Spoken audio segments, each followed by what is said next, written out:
Hello SSC aspirants, career optics में आपका बहुत बहुत स्वागत है। कैरियर ऑप्टिक्स में आज से एक नया सीरीज़ स्टार्ट होने वाला है और ये सीरीज़ है एसएससी के प्रीवियस ईयर में पूछे गए जितनी भी क्वेश्चंस है उन सारे क्वेश्चंस को यहाँ पे डिस्कस करेंगे।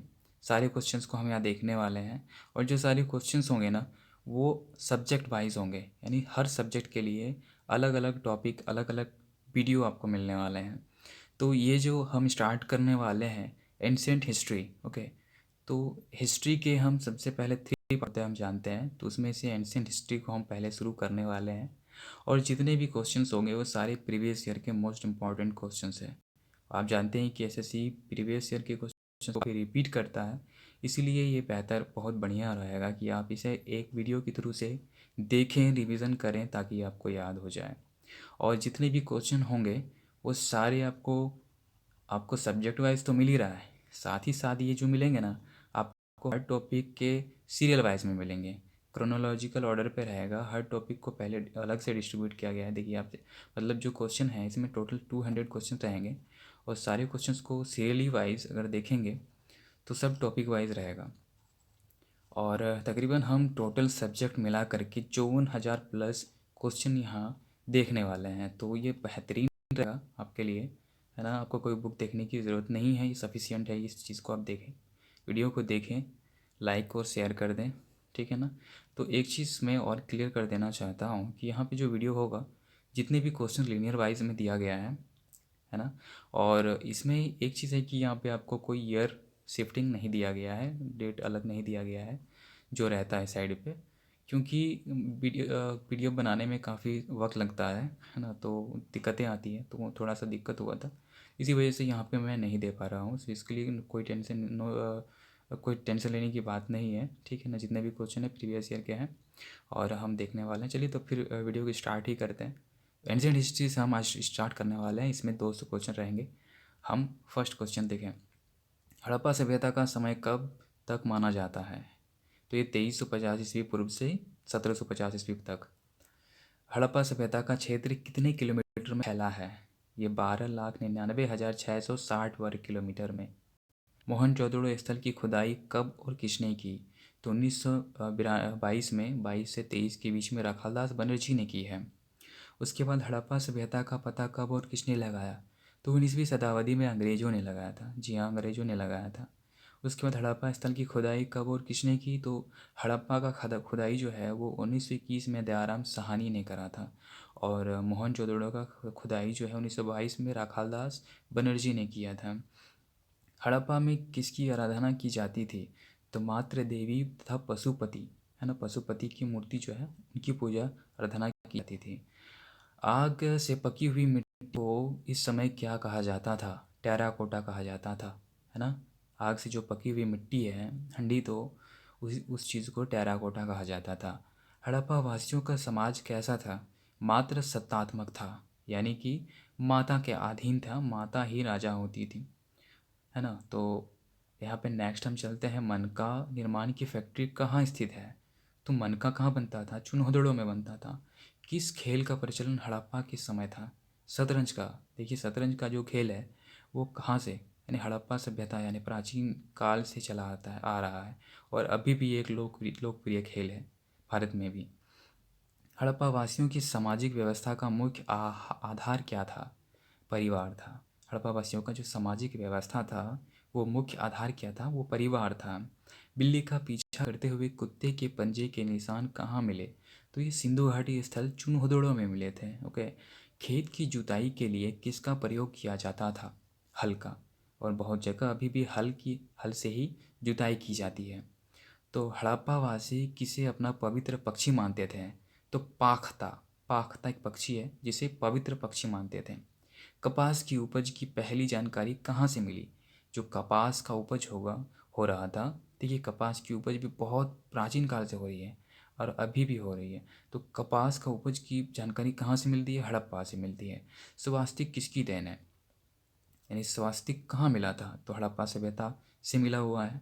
तो देखिए स्वास्तिक जो चिन्ह है ना ये बहुत पुराना है, जो ओम के बगल में होता है। और हमारे यहाँ तो एक फैक्ट्री भी है स्वास्तिक मिक्सचर, है ना, मिक्सचर के इसमें। तो इस स्वास्तिक जो चिन्ह है वो हड़प्पा से मिला था, आप इस चीज़ को याद रखिएगा। इस समय कौन से धातु मिलने के प्रमाण है? कौन से धातु हड़प्पा सभ्यता के समय मिले थे? तो 3 धातु मिले थे, एक तांबा, टीन और कांस्य यानी कांसा। यहाँ पे लोहा नहीं मिला था, इस चीज़ को आप ध्यान रखिएगा, क्योंकि ये क्वेश्चन काफ़ी बार पूछा जाता है कि लोहा मिला था कि नहीं मिला था, तो इसको याद रखिएगा। सेंधववासी मिठास के लिए किस चीज़ का इस्तेमाल करते थे? तो सेंधववासी जो थे, सेंधव मतलब जो आपका प्राचीन काल हो गया, हड़प्पा सभ्यता, है ना, तो उस समय का लोग चीनी के लिए क्या इस्तेमाल, मिठास के लिए क्या इस्तेमाल करता था? तो उस समय चीनी, गन्ना, गुड़ नहीं हुआ करता था, तब शहद हुआ करता था, शहद, है ना, तो उस चीज़ को देख करके वो मिठास करते थे। हड़प्पा के समय व्यापार की कौन सी प्रणाली चलती थी? तो उस समय वस्तु विनिमय प्रणाली चलती थी। वस्तु के आदान और प्रदान करके जीवन के व्यापन करने की जो क्रिया है उसे ही वस्तु विनिमय प्रणाली कहते हैं। हड़प्पा सभ्यता में शहरीकरण की प्रमुख विशेषता क्या थी? शहरीकरण कैसे पता चलता है कि हड़प्पा सभ्यता जो था वो शहर था? तो उससे पता चलता है क्या, निकास प्रणाली से। निकास प्रणाली मतलब जो नलियाँ होती थी वो एकदम सिस्टमेटिक तरीके से सब नलियों, छोटी छोटी नलियाँ एक बड़ी नाली से मिलता था, और उसका जो निकास होता था, बाहर पानी जो निकलता था वो काफ़ी दूर होकर के एक जगह पे निकलता था। तो इसीलिए पता चलता है, जो आज का भी हम देखते हैं शहरों में, कि अभी जो पानी निकलता है वो बड़ी छोटी नालियों से होकर के, घरों से होकर के एक बड़ी नालियों में जाता है। तो उसी तरीके से उसी प्रणाली को हम लोग शहरीकरण कहते हैं। तो उसी तरीके से देखिए, हड़प्पा सभ्यता में भी वही था, इसीलिए उसे शहर की दर्जा दी गई थी। हड़प्पा में लिपि और धर्म की जानकारी कहाँ से मिलती है? तो सेंधव-कालीन मुहरों से उनकी लिपि और धर्म की जानकारी मिलती है। ओके, हड़प्पा में कहाँ विशाल स्नानागार के साक्ष्य मिले हैं? ये काफ़ी क्वेश्चन काफ़ी बार पूछा गया है। तो ये मोहनजोदड़ो में मिले हुए हैं, सबसे विशाल बड़ा। चित्राक्षर लिपि को और किस नाम से पुकारा जाता है? जो चित्राक्षर लिपि है उसे किस और नाम से पुकारा जाता है? तो उसे बेंडोफ्रेंडम लिपि कहते हैं, बेंडोफ्रेंडम लिपि कहते हैं। ओके, तो और इसके बारे में देखते हैं, इसे लिपि को किस तरफ से लिखा जाता है? जो बेंडोफ्रेंडम लिपि है यानी चित्राक्षर लिपि है, उसे किस और से किस और तक लिखा जाता है? तो जनरली हम जो लिखते हैं वो बाईं से दाईं की ओर लिखते हैं, और उसी तरीके से लिखा जाता है चित्राक्षर लिपि को। इस समय कौन सी लिपि प्रचलित थी? तो चित्राक्षर लिपि प्रचलित थी। चित्रों के जैसा लिखना उसे चित्राक्षर लिपि कहते हैं। तो इस लिपि में कितने चिन्ह ज्ञात हैं? इन लिपि के 400 चिन्ह ज्ञात हैं। 400 चिन्हों से एक लिखा करते थे कि सेंधवपुरा स्थल से घोड़े की हड्डियों के प्रमाण मिलते हैं। कि सेंधवपुरा स्थल से घोड़ों की हड्डियों के प्रमाण मिलते हैं। तो सुरकोटता से मिलते हैं, याद रखिएगा। वो कौन सा हड़प्पा कालीन स्थल है जो त्रिस्तरीय था? त्रिस्तरीय था धोलावीरा। किस पाक हड़प्पा स्थल से हल रेखा का पता चलता है? तो कालीबंगा से। चावल के उत्पादन के साक्ष्य किस सेंधवपुरा स्थल से प्राप्त हुए हैं? रंगपुर एवं लोथल से। सिंधव स्थलों से किस जगह पर सर्वप्रथम कृषि के साक्ष्य उपलब्ध होते हैं? तो मेहरगढ़ से। मेहरगढ़ कहाँ पे स्थित है? अभी राजस्थान में है। तो लोथल किसे नदी के तट पर बसा हुआ है? भभुआ नदी के तट पर लोथल बसा हुआ है। कालीबंगा किस नदी के तट पर स्थित है? तो घग्गर नदी के तट पर स्थित है। हड़प्पा सभ्यता का मुख्य बंदरगाह कहाँ था? तो लोथल था। कि सेंधापुरा स्थल से फर्श के निर्मित अलंकृत ईंटों के प्रयोग किया गया था? तो कालीबंगा में किया गया था। वैदिक सभ्यता के निर्माता कौन थे? तो आर्य थे। आर्य जो तो है वही वैदिक सभ्यता के निर्माता थे। तो ऋग्वेद काल में प्रमुख राजकीय पदाधिकारी कौन था? तो पुरोहित था। गुप्त संवत की तिथि क्या है? तो 319 ईस्वी गुप्त संवत की तिथि थी। हड़प्पा सभ्यता किस काल से संबंधित है? तो कांस्य युग से संबंधित है। किसे धातु से सिंधुवासी परिचित नहीं थे? देखिए, मैंने यही चीज़ बोला था कि कौन से धातु से सिंधुवासी परिचित नहीं थे, तो लोहा से परिचित नहीं थे। ये बोल तो रहे, काफ़ी क्वेश्चन ये वाला पूछा जाता है, रिपीट करता है अगेन एंड अगेन। मौर्य साम्राज्य का संस्थापक कौन थे? तो चंद्रगुप्त मौर्य। ओके, चरक कौन था? चरक एक चिकित्सक था। शुंग वंश की स्थापना 185 ईस्वी पूर्व किसने की थी?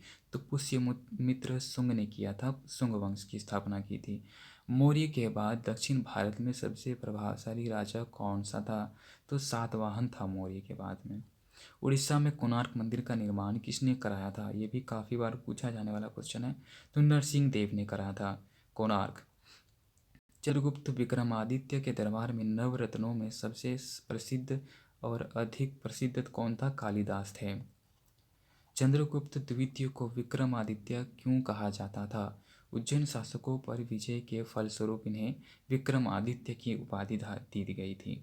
तो कांचीपुर का कैलाशनाथ मंदिर किसके आदेश पर निर्मित हुआ? तो नरसिंह वर्मन के आदेश पे। चट्टानों को काटकर महाबलीपुरम का निर्माण किसके द्वारा बनाया गया? पल्लवों के द्वारा। गुर्जर प्रतिहार वंश की स्थापना किसने की थी? तो नागभट्ट ने की थी। उसके बाद गौड़ीय संप्रदाय की स्थापना किसने की थी? तो गौड़ीय संप्रदाय की स्थापना चैतन्य ने किया था। दासबोध नामक ग्रंथ के रचयिता कौन थे? तो रामदास। ओके। और सतनामी संप्रदाय के संप्रदायक हैं जगजीवन। किस संतों को अलवर आलवर कहा जाता था? वैष्णव संतों को आलवर कहा जाता था। राधा कृष्ण की भक्ति को लोकप्रिय बनाने वाले वैष्णव संत थे चैतन्य महाप्रभु। दक्षिण भारत का कौन सा राजवंश अपनी नौसैनिक शक्ति के लिए प्रसिद्ध था? चोल वंश। उसके बाद है हड़प्पा सभ्यता के उत्खननकर्ता कौन है? दयाराम साहनी। सिंधु सभ्यता की लिपि क्या है? तो ये था ब्रुस्टोफेदन। सिंधु घाटी सभ्यता का नवीनतम स्थल है धोलावीरा, है ना। धोलावीरा ये आखिर में खोजा गया था, इसलिए नवीनतम स्थल हो गया ये। सिंधु सभ्यता के किस स्थल से दुनिया का सबसे पुराना स्टेडियम मिला है? धोलावीरा। देखिए स्टेडियम भी था उस टाइम पे। सिंधु सभ्यता के महान स्नानागार कहाँ से प्राप्त हुआ? तो ये मोहनजोदड़ो से प्राप्त हुआ है। मोहनजोदड़ो की खुदाई से पता चलता है कि तत्कालीन मकान पक्की ईंटों से बनाए जाते थे। मोहनजोदड़ो से ये पता चला था। हड़प्पा सभ्यता के लोग किस धातु से परिचित नहीं थे? सॉरी यहाँ पे है हड़प्पा सभ्यता के लोग किस पशु से परिचित नहीं थे? तो ये हो गया दरियाई घोड़ा से, है ना। उसके बाद हो गया सिंधु घाटी की सभ्यता की खुदाई में विशाल स्नानागार कहाँ मिला है? मोहनजोदड़ो में। ये भी काफ़ी रिपीट होता है। कौन सा पशु हड़प्पा सभ्यता में नहीं पाला जाता था? तो घोड़ा नहीं पाला जाता था। हड़प्पा के निवासियों द्वारा आयातित सबसे महत्वपूर्ण वस्तु क्या थी? धातु और बहुमूल्य पत्थर। सिंधु घाटी सभ्यता के लोग किससे अपरिचित थे? तो लोहे से अपरिचित थे। उत्तर हड़प्पा संस्कृति के अवशेष कहाँ मिलते हैं? रंगपुर में। हड़प्पा कहाँ स्थित है? तो हड़प्पा पंजाब में स्थित है ना। तो मोहनजोदड़ो का शाब्दिक अर्थ है मुर्दों का टीला। सिंधु घाटी की सभ्यता को किस काल से जोड़ा जा सकता है? कांस्य काल से जोड़ा जा सकता है। मोहनजोदड़ो किस भाषा का शब्द है? सिंधी भाषा का। उत्तर वैदिक कालखंड कब से कब तक था? 1000 ईस्वी पूर्व से 600 ईस्वी पूर्व तक। उत्तर वैदिक काल की विशेषता क्या है? चित्रित घुसर, मृदभांड तथा लोहा। उत्तर वैदिक काल की जानकारी के स्रोत क्या है? आयुर्वेद, सामवेद और अथर्ववेद। मनुष्य के जीवन को किन 4 आश्रमों में बांटा गया है? ब्रह्मचर्य, गृहस्थ, वानप्रस्थ और संन्यास। नाटकों के मंचन को क्या कहा जाता है? सेलूस। किस उपनिषद में मनुष्य के जीवन को 4 आश्रमों में बांटा गया है? छंदों की उपनिषद में। यजुर्वेद में हल को क्या नाम दिया गया है? शीर। उत्तर वैदिक काल के महत्वपूर्ण देवता थे प्रजापति। शूद्रों के देवता के रूप में कौन प्रचलित थे? पूषण। राज्याभिषेक का किस वेद में उल्लेख है? अथर्ववेद में। जैन धर्म के अधिक प्रवर्तक प्रथम तीर्थकर कौन थे जैन धर्म के? तो ऋषभ देव थे। ये भी काफ़ी क्वेश्चन रिपीट किया जाता है एक बार फिर। जैन धर्म के आदि प्रवर्तक प्रथम तीर्थकर थे ऋषभ देव। लोहे के फाल का प्रचलन कब हुआ था? ये उत्तर वैदिक काल में हुआ था। वैदिक काल में नहीं हुआ था, उत्तर वैदिक काल में हुआ था। फाल मतलब जो होता है जो हल होता है, हल में एक लोहा लगा रहता है आगे, उसे फाल कहते हैं। सूर्य देवता सावित्री को संबोधित प्रसिद्ध गायत्री मंत्र किस में उल्लेखित है? ऋग्वेद संहिता में उल्लेखित है। ऋग्वेद का कौन सा भाग विश्व की उत्पत्ति का उल्लेख करता है? 10वां मंडल जो है वो ऋग्वेद का विश्व की उत्पत्ति का उल्लेख करता है। वैदिक काल के लोगों ने धातुओं का प्रयोग किया, जिसमें कौन सा पहला धातु था? तो तांबा था। किसे प्रथम आदि शिव माना जाता था? पशुपति महादेव को आदि शिव माना जाता है।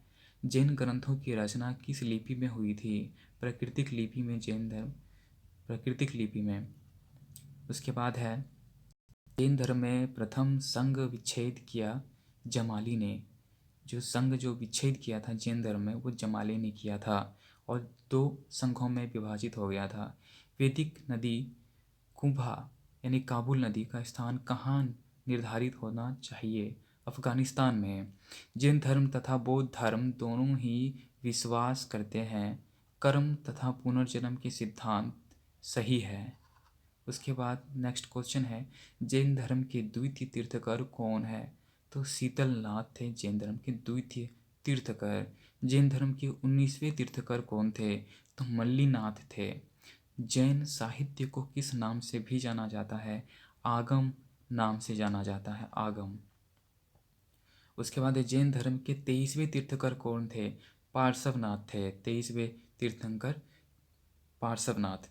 नेक्स्ट क्वेश्चन पे चलते हैं। वैदिक काल की सभ्यता तथा संस्कृति का मुख्य स्रोत है ऋग्वेद है।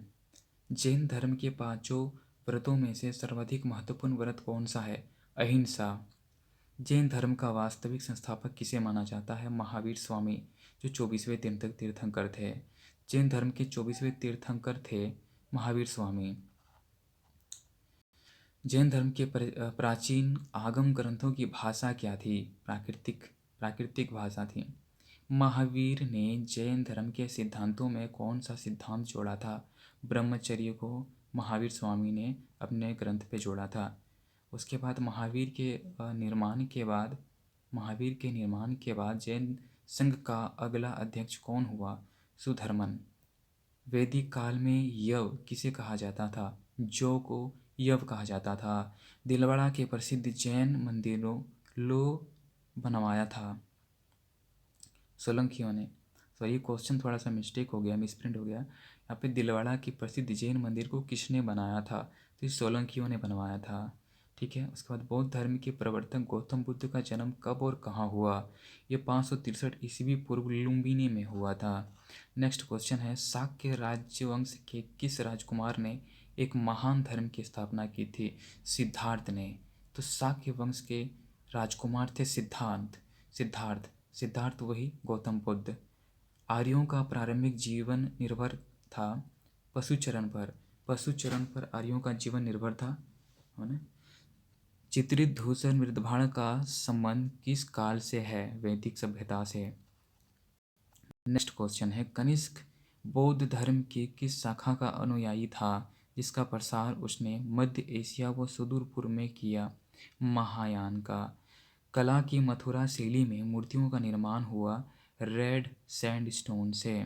उसके बाद क्वेश्चन है राज्यवर्धन की मृत्यु के पश्चात हर्षवर्धन सिंहासन पर आसीन हुआ 606 ईस्वी में। हर्ष महाराष्ट्र के किस शासक को पराजित नहीं कर सका? पुलकेशिन द्वितीय को पराजित नहीं कर सका। बुद्ध ने अपना प्रथम उपदेश कहाँ दिया? सारनाथ में दिया था।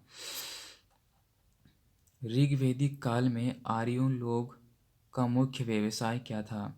तो खेती करना उनका मुख्य व्यवसाय था। किस वेद में प्राचीन वैदिक युग की संस्कृति के बारे में सूचना दी गई है? ऋग्वैदिक में। नेक्स्ट क्वेश्चन है ऋषभदेव का उल्लेख किसमें मिलता है? ऋग्वेद में। विष्णु का सर्वप्रथम उल्लेख हुआ है ऋग्वेद में। ऋग्वेद में वर्णित सभ्यता सैनिक कुलीन तंत्र था। ऋग्वेद में किस देवता का उल्लेख नहीं है? ब्रह्मा जी का उल्लेख नहीं है।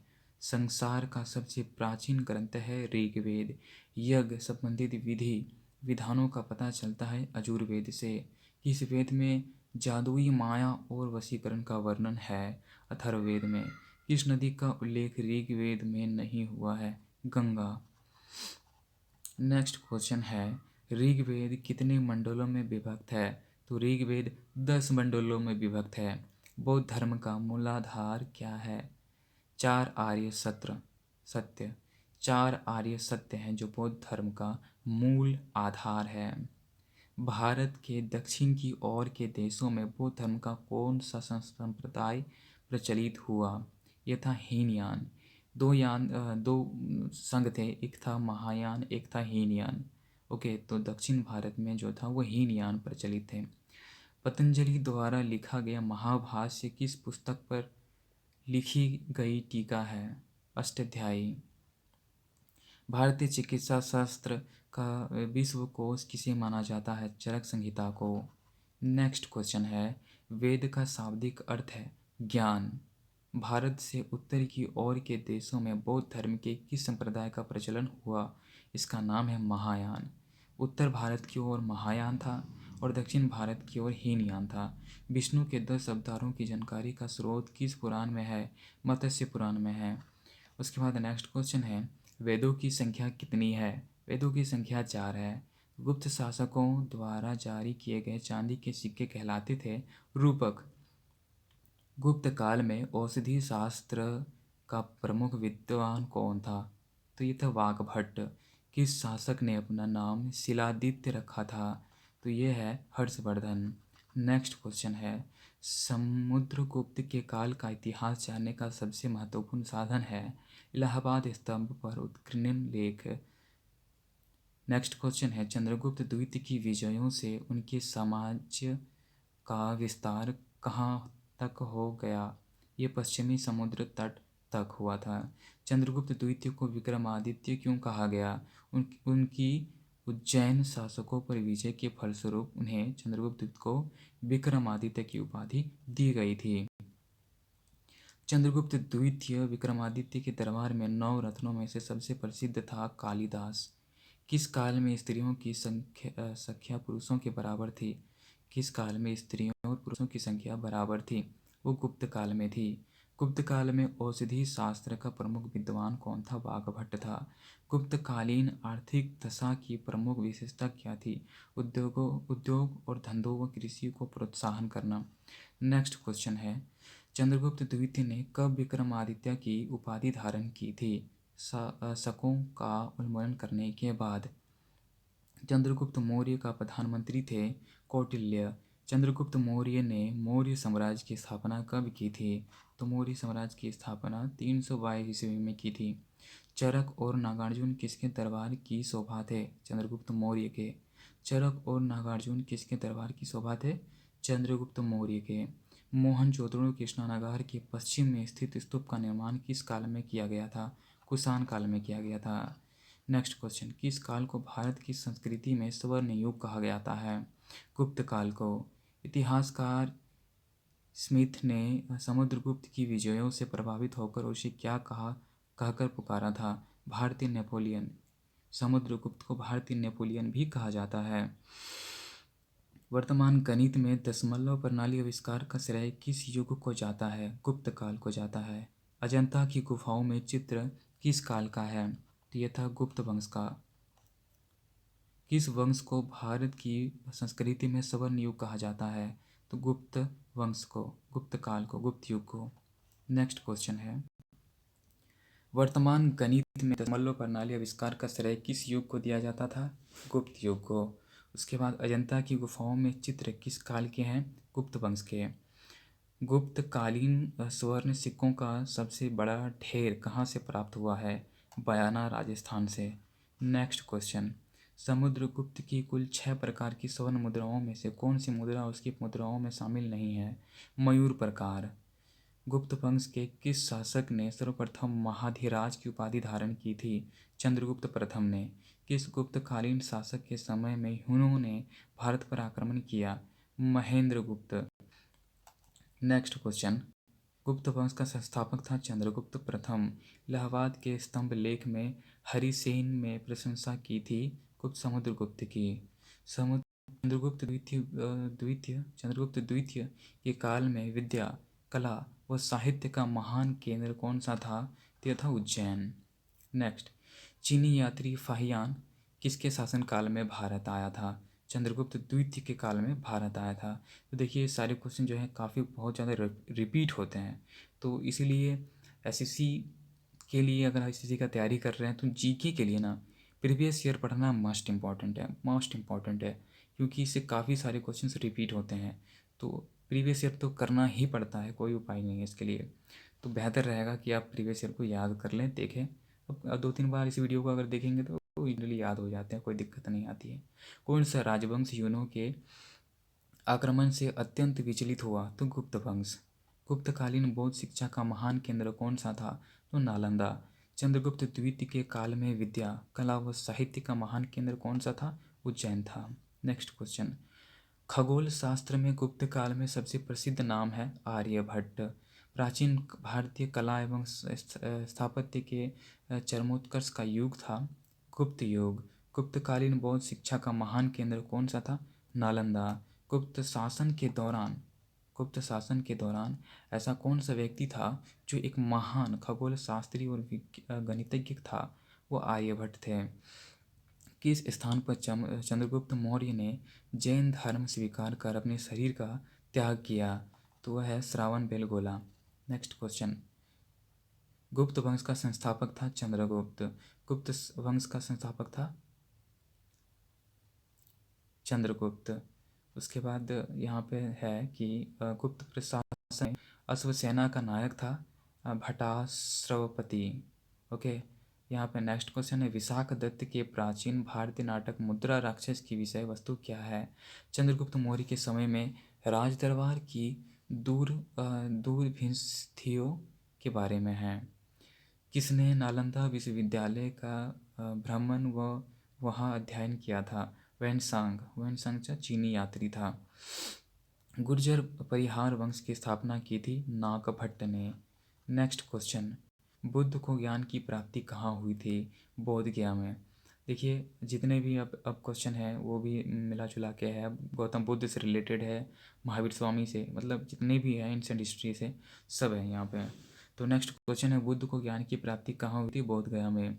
नव नालंदा महाविहार किसके लिए विख्यात है? तो वैनसांग का स्मारक के लिए विख्यात है। नेक्स्ट क्वेश्चन, बिंदुसार के दरबार में आने वाला ग्रीक राजदूत कौन था? तो डायमेकस था। विक्रम संवत कब प्रारंभ हुआ? 557 ईस्वी पूर्व। भारत में प्रथम स्वर्ण मुद्रा किसने चलाई? यूनानियों ने। कला की गांधार शैली का सर्वप्रथम विकास किस के समय में हुआ था? कनिष्क के समय में हुआ था। कनिष्क की प्रसिद्धि का सबसे प्रमुख कारण क्या था? कला एवं शिक्षा को प्रोत्साहन देना। नेक्स्ट क्वेश्चन, एलोरा में निर्मित प्रसिद्ध कैलाश मंदिर का निर्माण किस वंश के शासकों ने कराया था? राष्ट्रकूट वंश के शासकों ने कराया था। कुषाण वंश में कला का प्रमुख केंद्र था मथुरा। हर्षवर्धन ने पल्लवी राज्य के किस शासक को पराजित किया था? ध्रुवसेन द्वितीय को पराजित किया था। हर्ष का प्रधान सचिव था भांडी। सबसे अधिक सिक्के किस काल के मिले हैं? मौर्य काल के। मौर्य दरबार में राजदूत के रूप में मेगस्थनीज के बाद कौन आया था? डायमेकस आया था। तो कुषाण काल में कला का प्रमुख केंद्र था मथुरा। नेक्स्ट क्वेश्चन, हर्षवर्धन ने पल्लवी राज्य के किस शासक को पराजित किया था? ध्रुवसेन द्वितीय को पराजित किया था। हर्ष का प्रधान सचिव था भांडी। सबसे अधिक सिक्के किस काल के मिले हैं? मौर्य काल के मिले हैं। तो 198 में हम देखते हैं, मौर्य दरबार में राजदूत के रूप में मेगस्थनीज के बाद कौन आया था? डायमेकस आया था। मौर्यकालीन भारत में भूमि कर, जो कि राज्य की आय का मुख्य स्रोत था, किस अधिकारी द्वारा एकत्रित किया जाता था? तो सीता अध्यक्ष। देखिए सीता जो है, सीता अध्यक्ष यानी कि सीता मतलब होता था कर उस समय का, तो सीता अध्यक्ष।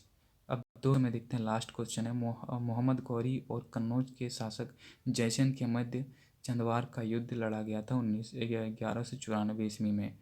तो ये था लास्ट क्वेश्चन कैरियर ऑप्टिक्स के चैनल पे और इस सीरीज़ पे। तो इसी तरीके से आपको और भी सीरीज़ वीडियोस मिलते रहेंगे और सारे सब्जेक्ट के मिलेंगे, तो उसके लिए एकदम निश्चिंत रहिए। अब बेड़ा पार हो जाएगा, जीके पार हो जाएगा। तो एसएससी के लिए जो ये जीके क्वेश्चन है मस्ट इम्पॉर्टेंट रहा है। तो मिलते हैं अब नेक्स्ट जो होगा नेक्स्ट टॉपिक पे जो होगा आपका नेक्स्ट सब्जेक्ट नेक्स्ट टॉपिक पे होगा हिस्ट्री के, मिडाइवल हिस्ट्री पे होगा। तो मिडाइवल हिस्ट्री का वीडियो जल्द ही आने वाला है। तो इस वीडियो के सारे क्वेश्चंस को आप देखें, सारे क्वेश्चंस को आप पढ़ें, है ना, और 2-3 बार रिपीट करेंगे ना तो ये चीज़ सारी क्वेश्चन जो होंगे सारे क्वेश्चंस को याद हो जाएंगे। तो मिलते हैं नेक्स्ट वीडियो पे। तो वीडियो को बनाने में काफ़ी मेहनत लगती है, तो इस वीडियो को लाइक करें, चैनल को सब्सक्राइब कर दें और वीडियो को शेयर भी करें अपने दोस्तों के साथ, उनके साथ डिस्कस करें क्वेश्चंस को और इसके आंसर्स को डिस्कस करें ताकि चीज़ें उसे याद हो जाएं। तो मिलते हैं नेक्स्ट वीडियो में, तब तक के लिए थैंक यू वेरी मच।